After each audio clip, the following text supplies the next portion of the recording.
کہ اس میں جو ہے نا، جب آپ عام ذکر بھی کر رہے ہوتے ہیں نا یا نماز پڑھ رہے ہوتے ہیں، اس میں اس کو ڈیمیج کر رہا ہوتا ہے شیطان. وہ اس کے اندر انٹرفیئر کر رہا ہوتا ہے. اور خاص طور پہ نماز میں انٹرفیئر کرنے کے لیے خاص شیطان ہے. نبی پاک صلی اللہ علیہ وسلم نے اس کا نام بھی بتایا، خنزب. یہ خنزب وہ انٹرفیئر کر رہا ہوتا ہے اور انسان کو خراب کر رہا ہوتا ہے کہ اس کی نماز جو ہے وہ اس کی توجہ خراب ہو، خشوع و خضوع خراب. آپ نے کیا کرنا ہے؟ اب لوگ اس کا طریقہ بتاتے ہیں. کوئی کہتا ہے لفظ اللہ کو ذہن میں رکھیں، کوئی کہتا ہے خانہ کعبہ ذہن میں رکھیں.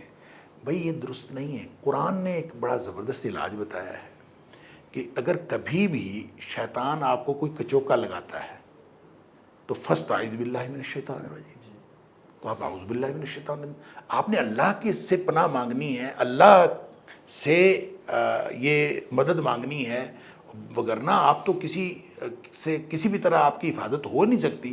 اللہ آپ کی حفاظت کرے تو ہو سکتی ہے. لہٰذا ذکر کے دوران بھی جو ہی آپ سمجھتے ہیں کہ آپ کی توجہ بٹ رہی ہے اور آپ کی جو ہے نا توجہ وہ نہیں رہی، تو آپ فوراً اعوذ باللہ من الشیطان الرجیم پڑھیں. اگلے لمحے آپ کی توجہ ٹھیک ہو جائے گی.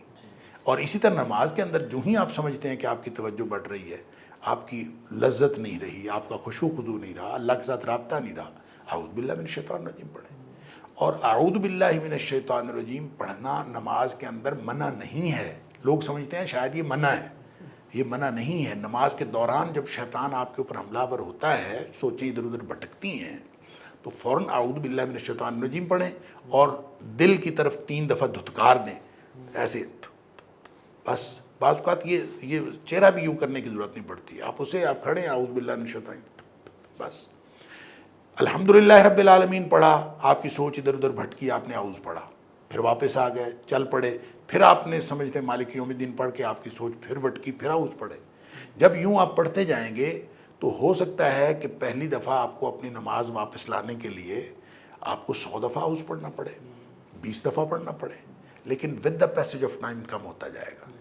یہ کم ہوتا، کیونکہ شیطان کو یہ آپ نے فائر کیا نا، آپ نے اعوذ پڑھا، آپ نے فائر کیا شیطان کے خلاف. تو جب اس کو پتہ چلے گا ادھر سے فائر آتا ہے، تو جہاں سے فائر آتا ہے پھر وہ وہاں نہیں آتا نا. تو جیسے جیسے آپ اس کو فائرنگ کرتے جائیں گے، اگر تو آپ اس میں پوری تندہی کے ساتھ اور لگے رہیں گے مستقل فائرنگ کرنے، تو پھر تو وہ دفع ہو جائے گا کہ یہ فائرنگ ادھر سے آتی ہے تو میں چلا جاؤں گا. تو اگر آپ ویسے کمفرٹیبل ہو جاتے ہیں، یار کوئی بات نہیں نماز تو چل رہی ہے نا، تو پھر وہ بھی کمفرٹیبل ہو جاتا ہے، پھر آپ کو وہ جاتا نہیں ہے. لہٰذا شیطان کو دفع کرنا ضروری ہے. ذکر کے دوران بھی اس کی انٹرفیرنس، نماز کے دوران بھی اس کی انٹرفیرنس.